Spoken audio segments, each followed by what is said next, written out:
तर श्री स्वामी समर्थ. तर मी ना महाराजांना वस्त्र शिवलेलं आणि टोपी पण सुंदर अशी शिवलेली.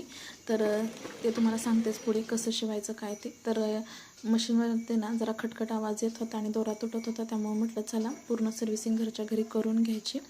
तर घरच्या घरी व्यवस्थित अशी कशी करायची त्यासाठी मी लॉंग व्हिडिओ शेअर करणार आहे, तो नक्कीच बघा. तर माझ्या मशीनला आहे ना जवळजवळ 2 वर्ष होत आले, तरी पण मी सर्व्हिसिंग करायला अजूनपर्यंत दिलेलं नाही, कारण मी तशी वेळ येऊ दिलेली नव्हती.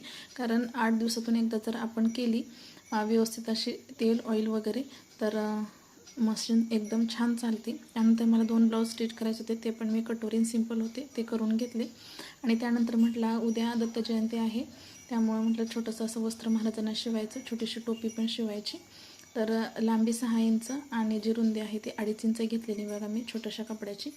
काठच होता तो ब्लाऊज पिसाचा नवीनच, त्यामुळे मग त्याला वरती लेस वगैरे लावून दिली. आणि त्यानंतर मी सांगते बघा, हे कॉलरचं जे कापड असतं ना ते एकदम कडक उभा राहतं. त्रिकोणी असं कापून घेतलेलं कट करून, आणि मग त्यावरती दाबटीप देऊन पलटी करून घेतलं. आणि जे पाठीमागे जे 2 टोक आहेत ना त्याला सुई दोऱ्याने नुसतं सिंपल असं एक 2 टाके टाकायचे. आणि त्यानंतर बघा आपली टोपी तयार आहे. सजावटीसाठी आपण छोटे छोटे मणी वगैरे लावू शकतो. आणि जे मोठं होतं त्याला ना दोन्ही टोकांना पण 2 टाके टाकून घ्यायचे. तर महाराजांचं वस्त्र कसं वाटलं नक्कीच मला कमेंटमध्ये सांगा. व्हिडिओ पाहिल्याबद्दल धन्यवाद.